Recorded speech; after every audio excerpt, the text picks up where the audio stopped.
This just in. Paige can be found naked on the internet. More than just naked, she's getting fucked like a perro. The following announcement's been paid for by the Savvo and Stubby Show. Quiet on the set. Can we please have quiet on the set?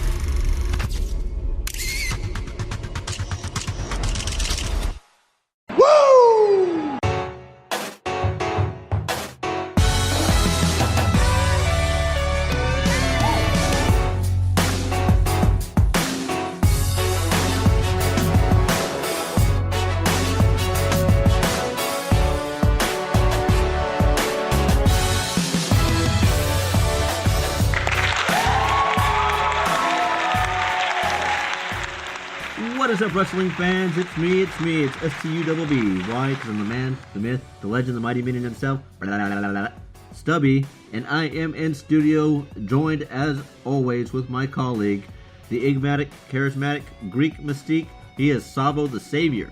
Savvo Nation is here in full effect. How are we doing, Savvo? We are doing good. And you, Stubby? I'm doing great. Episode 7 of the Savvo and Stubby Show. I want to thank the fans for supporting us. I went on to Google. And Damage!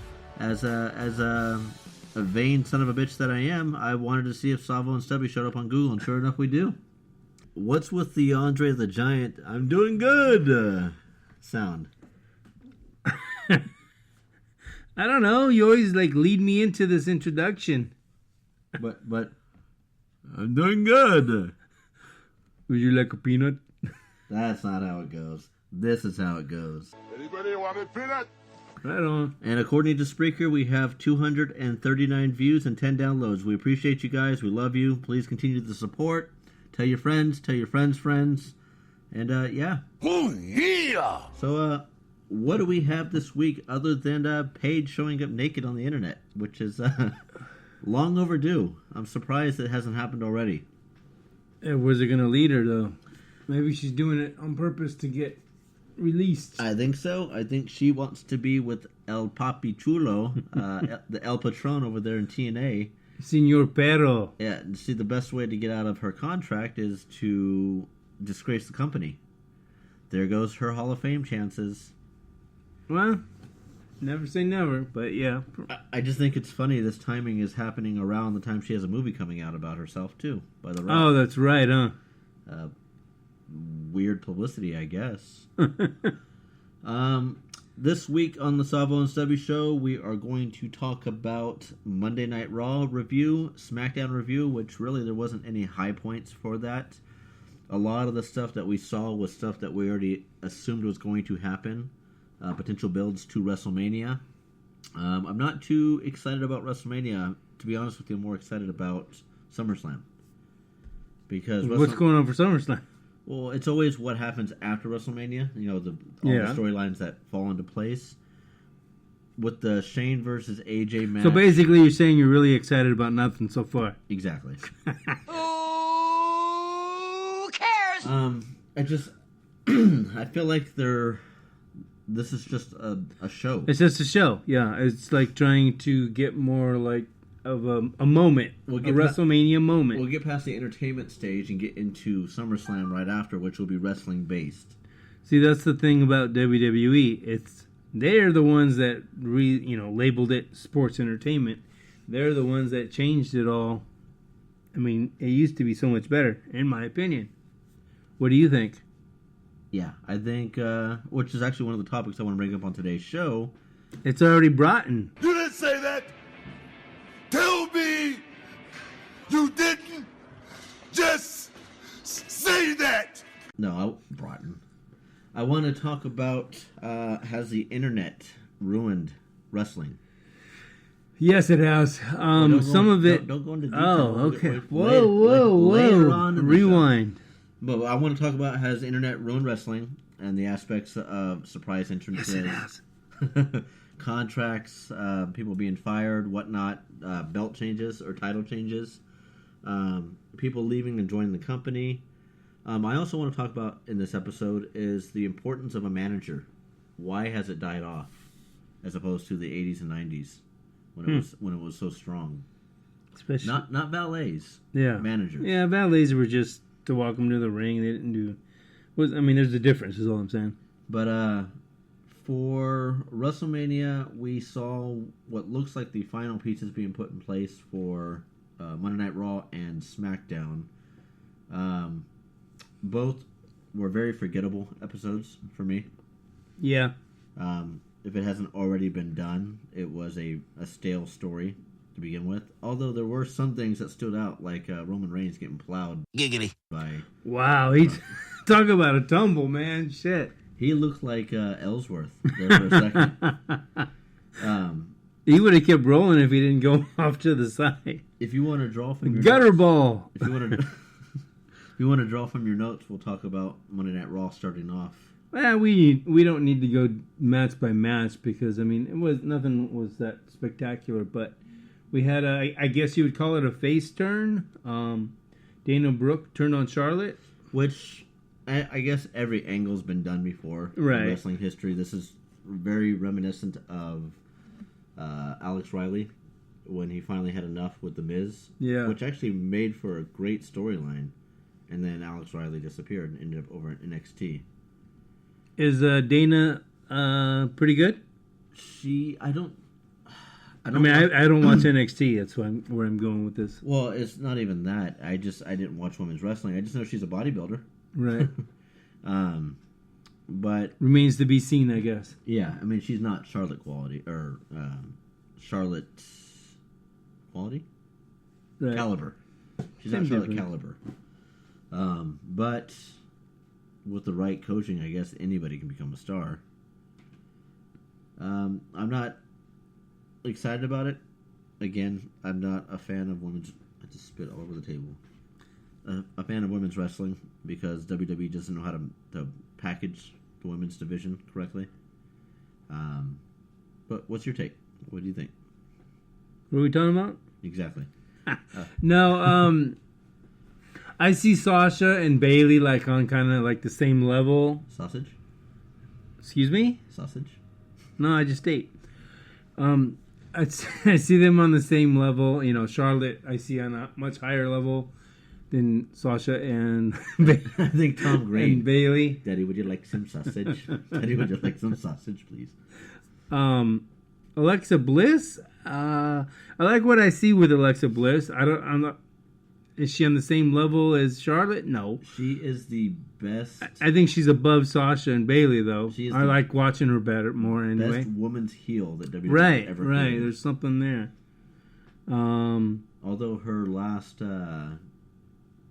promo or segment that she did last week on Raw was stale. I don't know if that was the audience. I don't know if that was... That's the audience. They're like... I don't know. But yeah, I kind of noticed it. Yeah, I think I've said enough about this one. What's next on the agenda? I think we're done. No. That's pretty much Raw. Well, funny thing on Raw was Jericho was being interviewed by that Tom Phillips guy. He kept calling him by another name. That's awesome. He did it at least I think a couple times. It was pretty funny. To be honest with you, I wouldn't have known who he was unless I'd just call him Tom Phillips myself. Right. Yeah. But that's Jericho. I love Jericho. Somebody actually said like Jericho, is what's bad with Raw. It's like, how can you? I know everybody's entitled to their own opinion, but so let me get this straight. The most entertaining. They'd rather see New Day and Enzo and Cass or something. So the most entertaining part on Raw is the problem. No. Right. Yeah. Jericho makes it actually tolerable. Makes it funny. Makes it entertaining. Great. Wrestler. I do have to make a correction from our last episode for those that actually did listen to it. Bobby the Brain Heenan is still alive. That's like 4 episodes back. I know. But yes, he actually is still very much alive. No, we noted that Jericho was not wearing a scarf when he came down the ramp, and in fact he was. Apparently he still has the scarf. Only difference now is he has a jacket and some facial hair. Right. I had to go back and watch it, and it's like, wait, he does have a scarf. On a side note about Jericho, I did do some reading, and Jericho is in fact going on tour with Fozzy in May. But he has his Monday nights open. But he is not actually obligated to wrestle. He wants to leave those dates open. From what I've read, he likes to keep the wrestling part separate from the Fozzy part. Right, but that can also just be Jericho telling us a story. Because why would you specifically keep your Mondays open? If you want to keep it separate, why not just... Yeah, but there's no guarantees written in there, unless it's already determined. But he is scheduled to return in August for a pay-per-view. Yeah. So, Jericho is not gone, and he's not forgotten. Soak it in, man. Yeah. The Ayatollah of Rock and Rolla. He is the pod god, or whatever. What's he call his show? I haven't listened to it in a few weeks. Oh, I love Talk is Jericho. Talk is Jericho. Talk is Jericho, baby. Oi, oi, oi. Sorry. We had a tag team match, Enzo and Cass against Cesaro and Sheamus. See, and you know what? I think this is a non-conventional version of what I was going to talk about later on in the show, about there not being managers in place. If you kind of think about it, a manager's role is to set an image for you and also to be your mouthpiece. Right. And it looks like Enzo plays a pretty good mouthpiece for Cass. Cass does talk, but Enzo kind of sets the bar.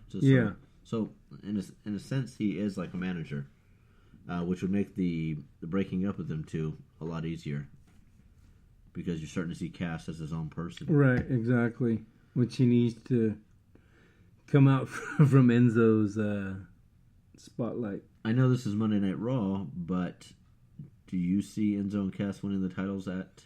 I hope not. I think... I'm saying no. And for the record, that was... The Revival was the tag team I was trying to think of last week. Yeah. For some reason, I can't think of their actual names now, even though I was just... No flips, just fists or something? Yeah, we're trying to think of their... Bash? No. Is it... Fuck. It's going to happen. Axe and Smash? No. Yeah. Was it Mosh and... I can't remember the headbangers. Yeah, Mosh and... I don't know. Steve. But they're supposed to be making their way to the main roster very shortly, too, because they really have no reason to be in NXT anymore. Yeah. They're far superior than any of those tag teams over there. There's another future... shoot, I can't even think right now. Somebody coming from NXT. Shinsei Nakamura should be coming over soon. Is that confirmed? I confirm it. You heard it here first. Because what I see is a giant work. And you know me and my conspiracy theories and my... He's got 1 million of them. My story builds. I am thinking AJ Styles and Shane McMahon at Mania turns into a stipulation match where if AJ loses, he's fired from SmackDown, which will put him over at Raw. At the same time, you bring Shinsuke Nakamura over from the NXT roster, and you put him on Raw also. AJ and Shinsuke have matches over in Japan before. It's a good draw. They have a lot of potential there, and it would bring the ratings up for Monday Night Raw. I hope not. I hope that doesn't happen, because what's that going to leave SmackDown? Even if you bring somebody from Raw to SmackDown, it's still... AJ is SmackDown, pretty much. You take my theory where the mystery talent that's coming... You got to number your theories. Right. It'd be like the list, Jericho's I should do list that. of moves. And I should post that on the Savvo and Stubby site. Just put them up daily. Another theory is Bobby Roode leaves NXT, comes over to Raw with Triple H, Samoa Joe, and Kevin Owens to form a faction, which once we do the brand split again, we get Dean Ambrose over to Raw, and you've got the Shield versus the Authority, or the New Authority, or the however you want to call them. It's just another... Yeah, that'd be interesting, yeah. Problem I have with that, though, is Bobby Roode, there's nobody in place to take the title over in NXT. What about that guy? You don't want to give it back. They just had a match last night. Yeah. And it was shit. You watched it? No, I listened to a podcast, but from what they were explaining, it sounded like it was shit. Rude's not really much of a seller on moves. He's more of punches and kicks, and then Cassius Ohno is getting a little too heavy, and apparently his wardrobe was to be desired. Why they didn't bring him back as Chris Hero? What do you mean by too heavy? Like he's gaining weight? Oh, or yeah, he's big. Oh, okay. Compared to what he used to be. And they brought him back as Cassius Ohno. I don't understand why they didn't bring him back as Chris Hero. Who was Chris Hero? It was his character or his identity when he was in the independent circuit. Gotcha. Problem with bringing him back as Cassius Ohno is you're pretty much shooting him in the foot when it comes to his potential, because Kevin Owens has the same initials, KO. On a marketing standpoint, it's going to get confusing. Because Cassius Ohno is supposed to be like known for his knockout submissions and stuff, or knockout. And then you get screw ups like last week when I said double A and I meant A double. Yeah. Because there is an Arn Anderson Right. and Austin Aries. I completely lost our train of track or thing. Where, yes. What are you asking a question or Where are we at right now? we're talking about Raw? We were talking about Enzo and Cass came up, the tag team match. It was nothing special. There was interference by Gallows and Anderson. This is why the division's hurting so bad. They can't get through a match naturally. Yeah. Every tag team match that I've seen so far has some kind of interference. If it wasn't Sheamus and Cesaro the week before, or if it Or was the New Day with, having 3 members. it's just put some what's that called? Whenever legitimacy behind your belts, your titles. Right. Like, you mean like AJ Styles getting beat by Ellsworth? Yeah, that's exactly. Charlie getting beat by Bailey? That's exactly the direction WWE needs to go. That's Vince's giant fuck you. Because he can. He knows that we're gonna watch it because what's the alternative? Impact, PWG, New Japan. Right. Not too much. I mean, there's stuff out there, sure. Oh, there's great stuff out there, but how easy is it to get to it to watch it? Access. How Or you've got a accessible network is for it? WWE. You've got weekly programming up the ass. No pun, Paige. Hey now. What else on Raw? Aries had a match against Daivari.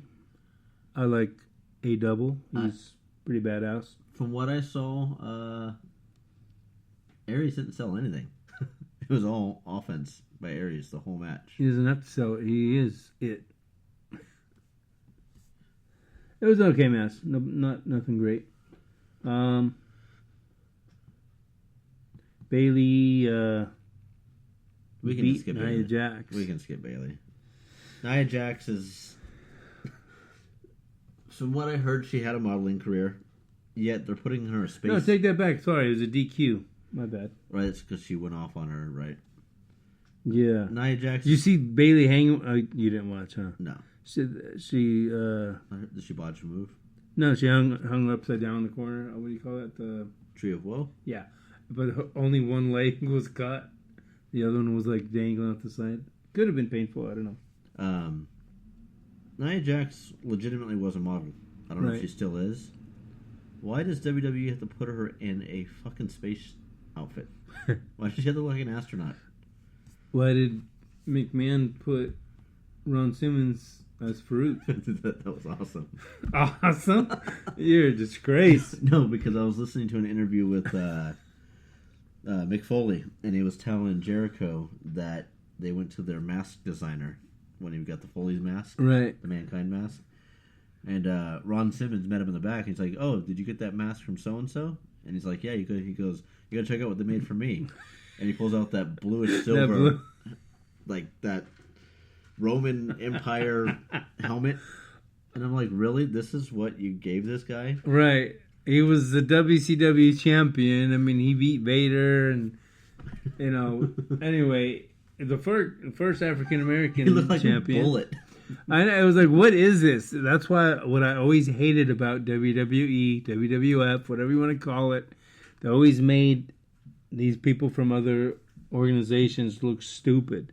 Even the whole Dusty Rhodes thing with polka dots, it's just a joke. I think I know the theory behind that too. I think it's because it's not a product of Vince McMahon. So even though it's your product now, you're going to make it look stupid? Right. It's because there was already an image before of what these people were. Garbage. McMahon needs to be bitch slapped. Ending out Raw, we had that was it for Raw, or did we skip a lot of segments? There was nothing special. I mean, there was nothing special. There was a match with Samoa Joe and Kevin Owens versus Sammy and Jericho. If I can remember correctly, there wasn't anything special about the ending either. That was Mick Foley, the whole Mick Foley thing, right? Yeah, Mick Foley had to fire somebody. I thought he was going to fire himself. Thanks for ruining Bates Motel for me, by the way. That's why I ruined Raw for you. Oh, that was funny. So this ass clown decides to tell me the ending of Bates Motel. If you guys haven't watched Bates Motel, check it out. It's I'm not going to let him spoil it here, so I'm just going to give you kind of cliff notes of what he did. So he tells me a main story plot based on the movie, and I haven't got that far into the show yet. You got to keep in mind, though, that he's one of the people that told me about this show and how good it was. So I thought he was caught up to date. So what do? I watch Monday Night Raw before he does, and tell him the ending of the show, just to piss on his parade. Foley hits Triple H with Mr. Sacco. And then I hang up. It was pretty funny. But yeah, Foley had to fire somebody. Stephanie told Foley that he has to fire somebody, cut the dead weight. And I was convinced, which I'm sure many of our listeners and yourself were convinced, Mick was just going to fire himself. Yes, definitely. Because there's severe speculation that Mick Foley is on his way out. There's a lot of people on the Raw roster that could be cut. Oh, yeah. Poor Jinder Mahal. I hear he's a potential for release after Mania. Oh, really? Curtis Axel, Jinder Mahal. Damn it. See, like, Axel's even still there. Kurt Hawkins. Hawkins is a joke. But it's like, why did you bring Jinder Mahal back if you really didn't have anything set up for him? Russo couldn't be really what they had in mind. Yeah. Not.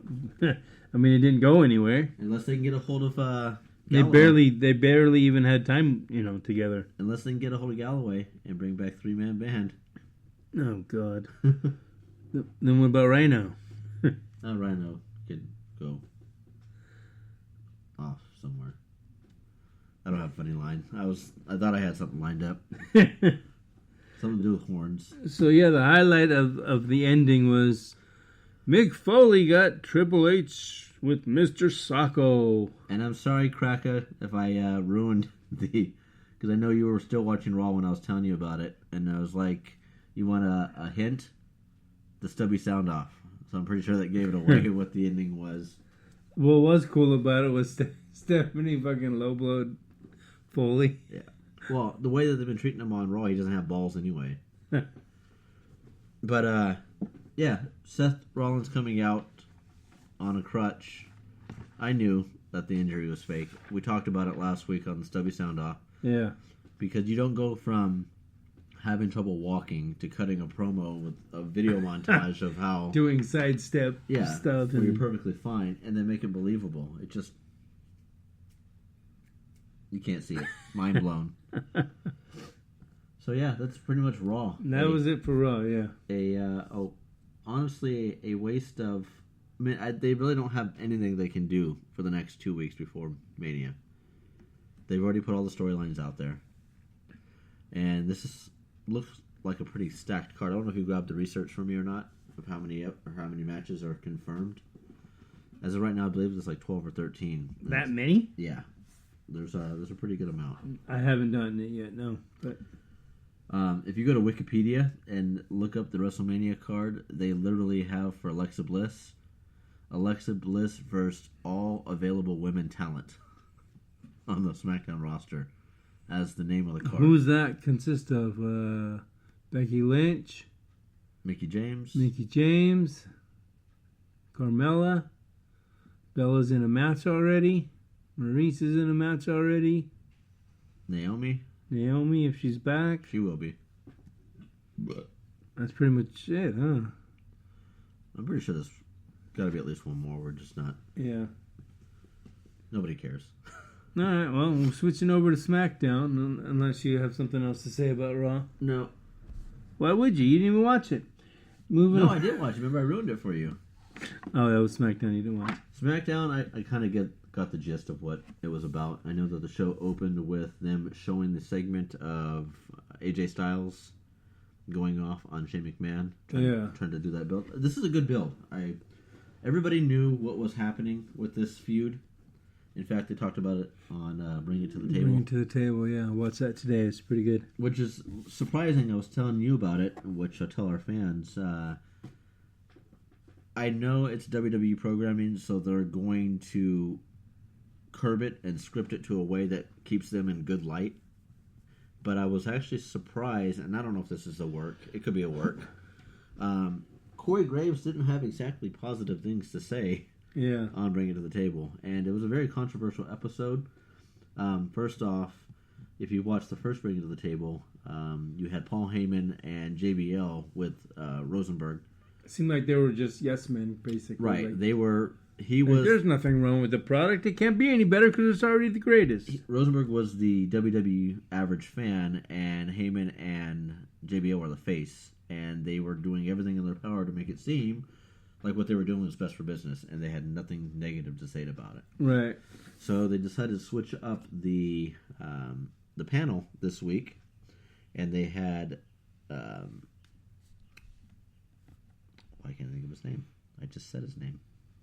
Corey Graves with JBL, and Corey Graves was more of a in-betweener, where JBL was still the face and Rosenberg was still the fan. And Corey Graves flat out said he does not like the fact that it's going to be Shane McMahon versus AJ Styles. But I kind of have to agree or disagree with him.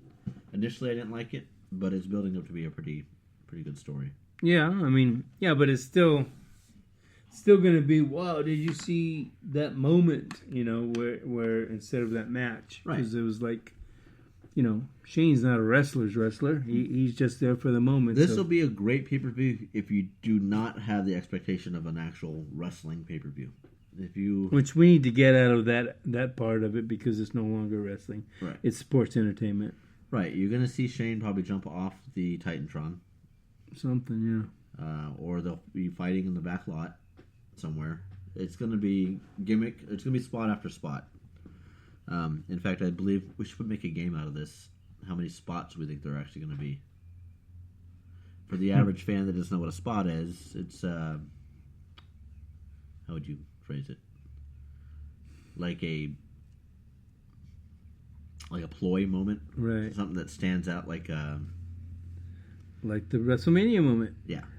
So I between the two of them, I'm going to say there's 7 spots. 7? 7. I'll go with 5. All right. Are we doing the over-under type thing? Is it? But I see... 7 just sounds like a lot. I see a lot of using, controversial things as weapons and whatnot. But Corey Graves shed some negative light on it, and it was pretty neat to see that. Yeah. And then there was also some jabs at JBL about him getting his show canceled. They didn't mention why he got a show canceled, but for those that follow wrestling know why he got a show canceled, which was a shame because it was the best show on the network. Yeah, well, hopefully this show will take over that. I mean, it's not the same, but, this was still an enjoyable show. I think I would enjoy the show more if it wasn't on the network, because then I know it's not being mandated. Right, yeah, exactly. And filtered, because, JBL is going to avoid any kind of question he can if he doesn't deem suitable. And the content's curbed ahead of time. And he was like, they pulled my show for cartoons? What also gave it away, blew my mind, was the fact that they mentioned that the Shane and the AJ match had been in talks for a while. And JBL's like, yeah, it looks like it's come to fruition. Yeah. Well, of course it came to fruition. You set it up. But the fact that you're acknowledging that fans knew about it for months, and it's like, oh yeah, it seems to be playing its part. Like, AJ didn't know he was going to get into an argument with Shane 3 weeks before WrestleMania. Yeah. It's funny, though, also, JBL was ripping on Mauro Ranallo. Yeah. Oh, which is another one of those things I want to talk about before we. SmackDown was one of its greatest announcings. Because The Ranallo broadcast team wasn't was great. there. Mauro was not there. I know JBL isn't like a broad, a play-by-play complete, like he's supposed to be, but he's like the new version of Lawler was. But I believe these guys all have a part. right, And he's the shit talker. There's always a good guy and a bad guy announcer, I believe JBL should be your comedy guy. and he does that. He fulfills that role. Even if it's not funny. Lawler wasn't funny. And then Mauro is your play-by-play. Stick to play-by-play. Stop saying Mamma Mia. Stop saying Macho like Randy. Stop with these. talking about the party because of whatever kind of frickin' party. Don't stop. Yeah, I mean, even JBL said he's tired of hearing Mauro talking about Mamma Mia. So Mauro does the play-by-play. JBL does the comedy. Lawler does the comedy. Michael Cole does the. I think Graves is actually right, kind of in between. I mean, wait, kind of. is Lawler on Raw anymore? No, not anymore. See, I don't even care about Braxton. Oh, yeah. Saxton. Byron Saxton. BS? No, there's a wrestler, Braxton. That's got him mixed up. And Corey Graves on Raw. And Michael Cole. All right, so what about SmackDown? I think we just got through the intro. SmackDown, okay, on paper, you got to, shake your head at it because on paper it kind of sounds stupid to me. But what they're doing with it, I think, so far has been pretty good. And that's Cena and Bella against Miz and Maurice. Their shit talking just takes it to a whole other level. I think this is a great match if the following things happen. They don't do the... Oh, the marriage is going to happen. No, that you can't. Oh, yeah. You know how they did on the last one together? Cena is on his way out the door to do a movie. I believe he's doing Daddy's Home or Daddy's Back or Daddy whatever. Oh, with Mark Wahlberg. Right. So he's going to be doing a movie, and Nikki's... That was actually a good movie. Funny. Nikki's looking to retire. So, that being said, why not put The Miz over? You need to put The Miz over at this point. Miz has to stay here. He ain't going nowhere. Right. And he's not going to go even more if Cena buries him in a match that doesn't matter. The other thing is the obvious. Cena's going to propose. Now, this would be a really cool angle if they play it right. Like, if Miz and Maurice win the match, and Nikki's really down because it's her last match type thing, and Cena comes in the ring, gets down on his knee and says, blah, blah, blah, blah, blah, you've always been my partner, this and that, and then proposes to her. Where it takes the focus off Miz and Maurice winning, even though they still won, they get that accomplishment. Right, yeah. And then Cena and Bella go off. It'd be nice if the sunset is happening at the same time so they can go off into the sunset. Of course, he'd have to draw up a new contract. Yeah. There's perks, though, I'm sure. Oh, yeah. Maybe she can have a spot on the countertop to put one of her belongings. Maybe a picture frame or something. But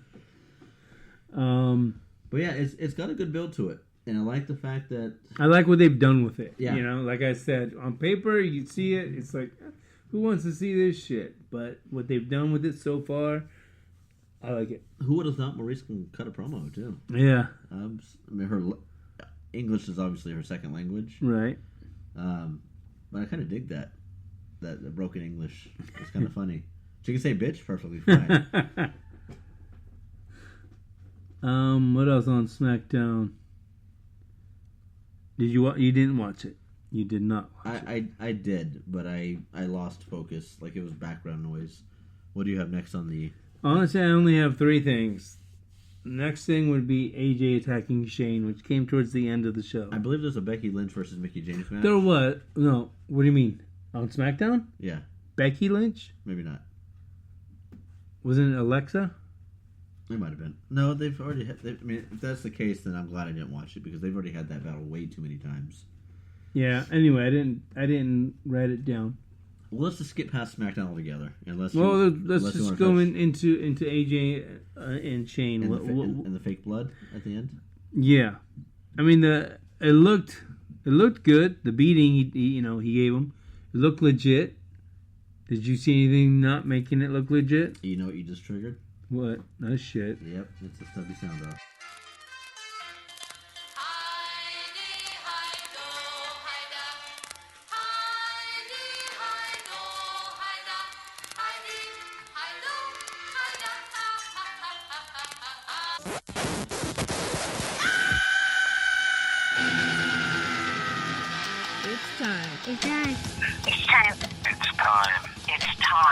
Time for a stubby sound off. Alright, man, there's a lot to be said about this segment.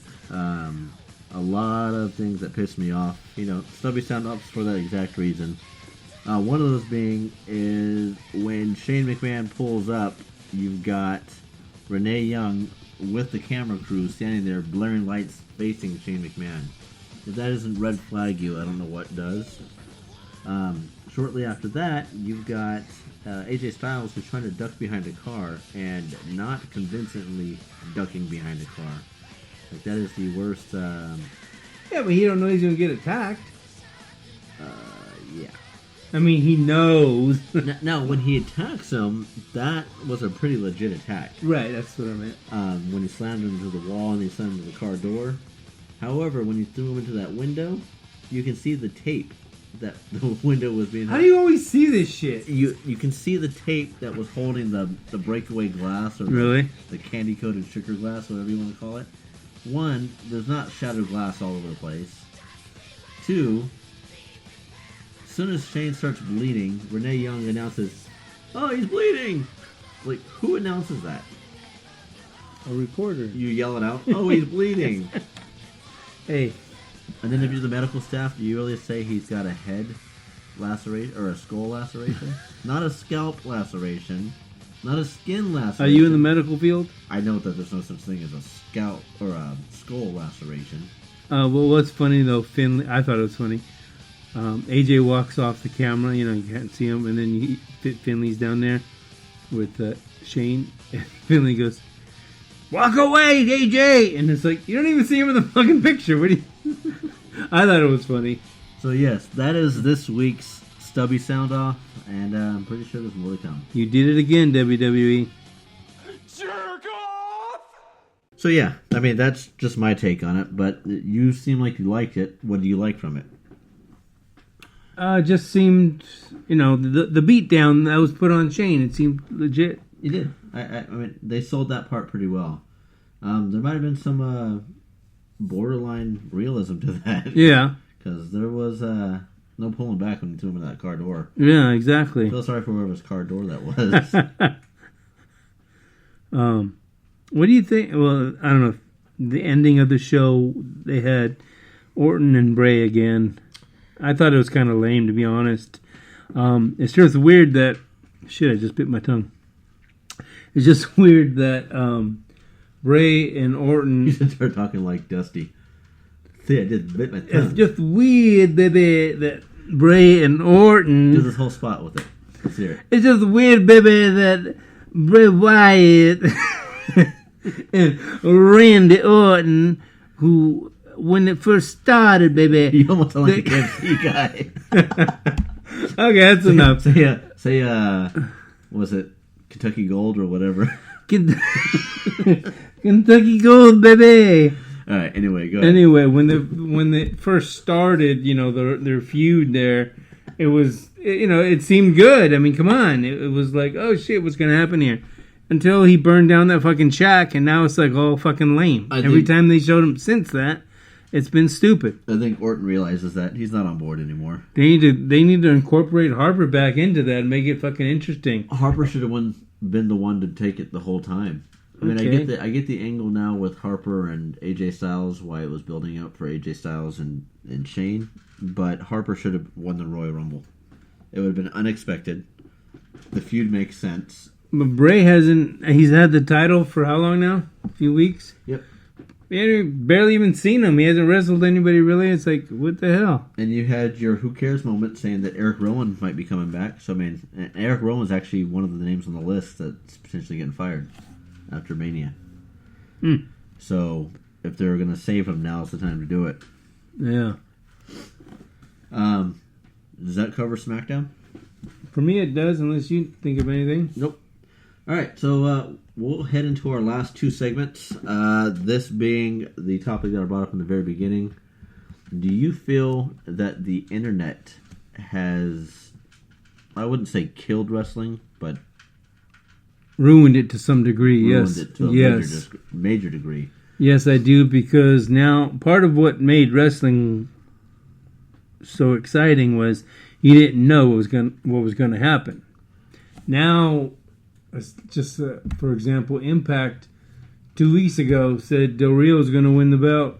Sorry, El Patron's going to win the belt, and they didn't even show him yet. Yeah. And so now you know what was going to happen. It's just too soon. Well, it's funny because I would listen to an interview with Chris Jericho. No, sorry. Jim Ross was interviewing Teddy Long.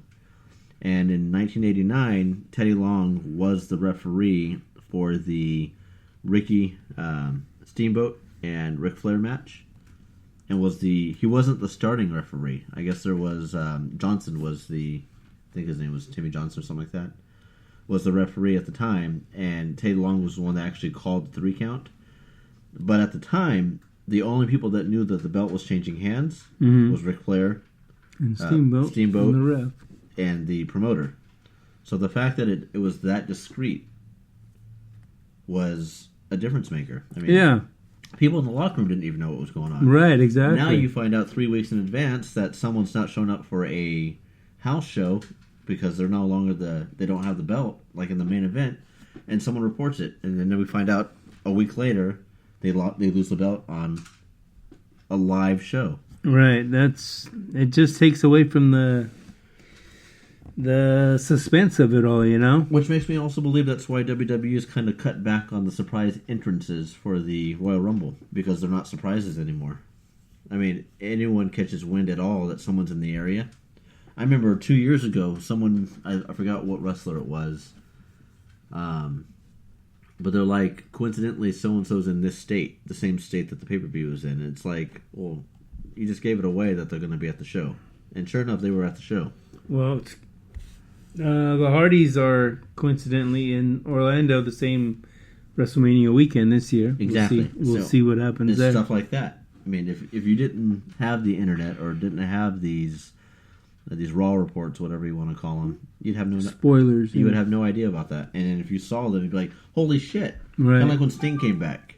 Right. There was talks that Sting was coming back, and it still had that nostalgia when it actually happened. But just imagine how monumentous that would have been if you had no knowledge. That would have been. I mean, it was good. Don't get me wrong, but it would have been that much better. I mean, look at NWO. If NWO happened around this time, they wouldn't be as successful. The internet wasn't. Yeah, Hogan's gonna turn heel. Yeah, nobody knew that. Nobody knew that. Look for a heel turn. And that's what made that stand out so strongly, why the Attitude Era and the NWO era was such a success, because the internet wasn't what it is today. Yeah. What do you think about? You think Cena will ever turn heel? Only reason why I bring this up is because I read something today that what they're thinking about doing, possibly, again it's rumored, is because Cena's going out to Hollywood again. They're thinking about bringing Reigns over to SmackDown because obviously they want Reigns to be the next Cena, but they want to bring Reigns over there, and they kind of want people to start forgetting about Cena because I guess they don't know what's going to happen with him after that. But I just thought, well, what if he turned heel and then, because Reigns is coming over. Two things on that. First of all, let me go back on the thing I was talking about. Mm-hmm. It's a double-edged sword because... Just like the internet. Right. We're like the internet. In a theory, I mean, we're on the internet. Right. Anyone that's listening to this is listening to us... On the internet. Through that, yeah. So, I'm pretty much saying we're the reason why wrestling sucks right now. That's pretty cool. Cena turning heel, I see it happening only if the right pieces are in the right places. They really want Roman Reigns, it sounds like, to be the monster heel. And you can't have two monster heels, especially if they're going to both be on the same brand. The heel? They want Reigns to be the heel? Yeah. Well, it's gonna happen at Mania. Maybe against Taker, sure. Yeah, you take Taker and you beat him. Not only if you beat him, but if you retire him, you're definitely not getting over the crowd. I think he's at this point pretty much retiring himself. Yeah, he's gonna have death wishes or death Threats. Death threats. But that's kind of the perfect spot for him because WWE has kind of been pushing him down our throats. Insert giggity. To the point where we want to hate him. So then when he does turn heel, you're going to want to like him. Right. That's funny how that... I mean, I hated when Hulk Hogan of yellow and red, I fucking hated it with a passion. However, I can honestly say, and I bet you the Cracker feels the same way, if Cena turned heel... Like, he'd end up liking him. Like when he had that ruthless aggression, when he gets in like Hulk mode... Oh, that's fucking the greatest. He comes off pretty badass, but Cena's been in the business, 15 years now? Give or take. How long can that gimmick go on of even him being a badass heel where he goes into Hulk mode? 6 months and I'll get bored with it because Cena will just repeat his moves. But yeah, I mean, I think the possibility is always there, but WWE never did make Hogan turn. So, I mean, if you want to argue the fact he came back in WO, that's different, but he never actually turned. Right, exactly. And Cena is so far on that track. He's like your modern day Hogan. Exactly, yeah. So, I guess I could see it both ways. But back to the internet ruining wrestling. At the same time, I loved the internet because that was the only way you can get pictures of Sunny when she first came to WWE. And now Paige. Yeah. Again, Paige. Thank you. I got a busy night. Kind of, I don't know. What's going on with her? I think the perro got to her. It's all downhill from there. Yeah, but that's going to ruin her, just watch. Yeah, she's young too, which is sad. That's what I mean. I don't know how far her name's going to carry. I mean, if she went to Impact Wrestling, I think that they're not going to want to deal with that shit, especially if they see what Surface says. It seems like Anthem is a pretty structured company. Yeah, I don't know. I don't see that. I think she pretty much just shot herself in the foot for her wrestling. Exactly, yeah. But on the other end of that, guilty by association, wouldn't El Patron have issues too? There's no proof that's Patron. I guess. Unless he says perro in the background, like over and over and over again. I guess. That was just one of the topics I wanted to talk about. The other one is what happened to the era of the manager? Yeah, it's... Well, what managers we have now? Paul Heyman? Paul Heyman, which is a successful endeavor. You'd think they'd continue that route. I guess on NXT, Paul Ellering. Yep. And you've got... I mean, in perfect fit because those guys don't talk. Paul Ellering was, always a good, really good manager. And I wouldn't consider Lana a manager. No. I'd consider her more of an escort. Yeah, that's... Because Rusev does talk for himself. I mean, but imagine the possibilities with people like Titus O'Neil, Baron Corbin, your boy Apollo Crews, if they all had a mouthpiece for them, at least to get them started. Well, we tried that with Curtis Axel, huh?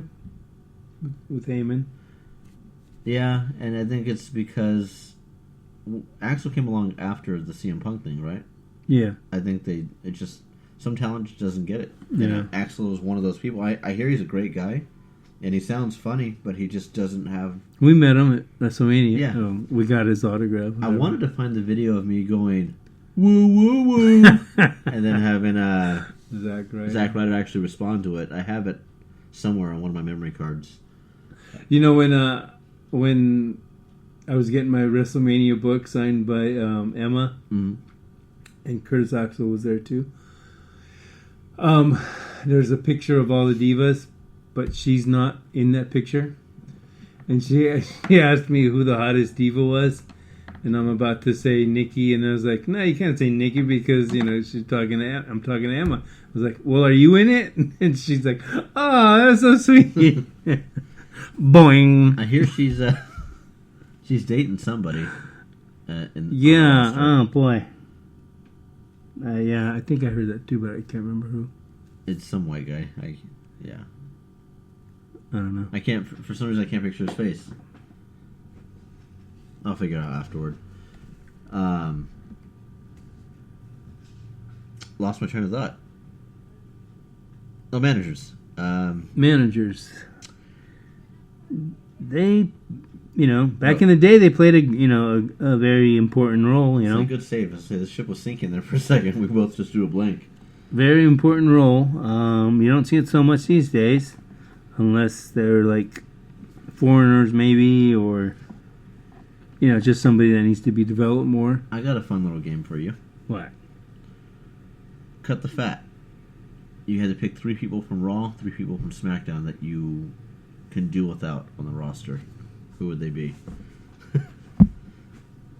I wanted to see if I had my thing with I don't say Enzo and Cass. Enzo. No. I gotta see the roster the lineups. If you could reshape someone, I guess another one would be who would you take as a special project to revamp their career? And how would you do Apollo. it? What would you do with them? Turn him heel. Definitely gotta turn him heel. Get that fucking smile off his face. How would you do it? Like, I already have mine. If I could revamp someone that has potential, I would take Dolph Ziggler and put him with Triple H, Samoa Joe, and Kevin Owens. He's got the potential to be a heel. He comes off as a prick sometimes, and I think all he's missing is a strong influence. By himself, his gimmick is done. Yeah, even as a heel, I started liking it, but these past few weeks, it's just been like the same thing over and over. The man bun was what did it for me. I was done. Fuck you. You're just pissed because you can't grow hair like that. Yeah, it is pretty.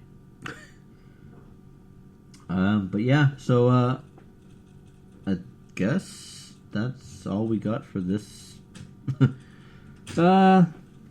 Unless you've got some side notes. There's a little Impact stuff going on. Oh, that's right. There's another organization floating around. Thank God. Well, I mean, so far, honestly, it hasn't been spectacular, but it had a little excitement this week. Alberto Epithode took on EC3. It was a decent match, nothing spectacular. Alberto won. One that was a pretty badass match was the X Division match. It had Suicide, who's back.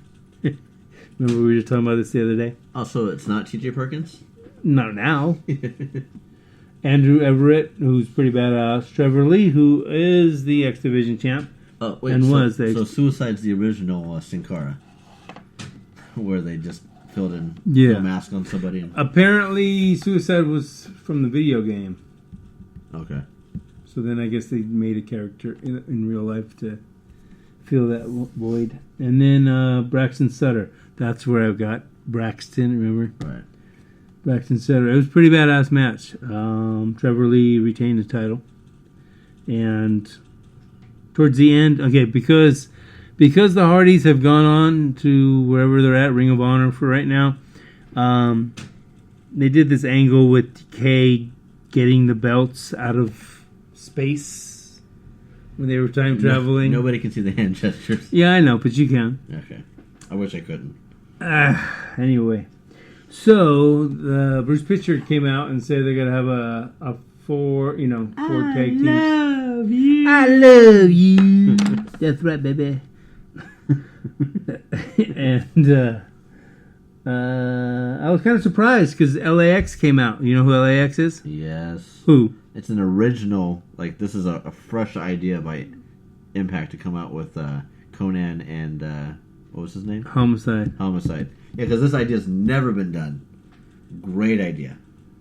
The only idea that has never pretty much been done is a broken Matt Hardy, and now you shit all over it. So what? I mean, what? I don't know what you want. Anyway,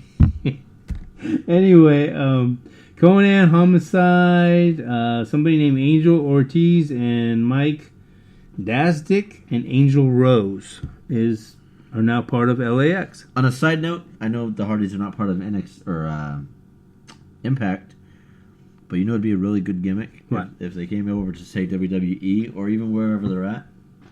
Since Impact's putting a cease and desist order on their gimmick, at least for the time being, because it might be intellectual property for broken Matt Hardy. Mm-hmm. Instead of saying delete, why don't you just say desist? Because he's got a cease and desist order on him. Right. Yeah. It could be legal Matt Hardy. They can do that. His wife's been really mouthing off about it. Is tweeting. It Remy Sky or Reby? Reby. Yeah. Anyway, sorry, Impact. That was it. That was it? I just had 3 things. I just took the highlights. You know what I think?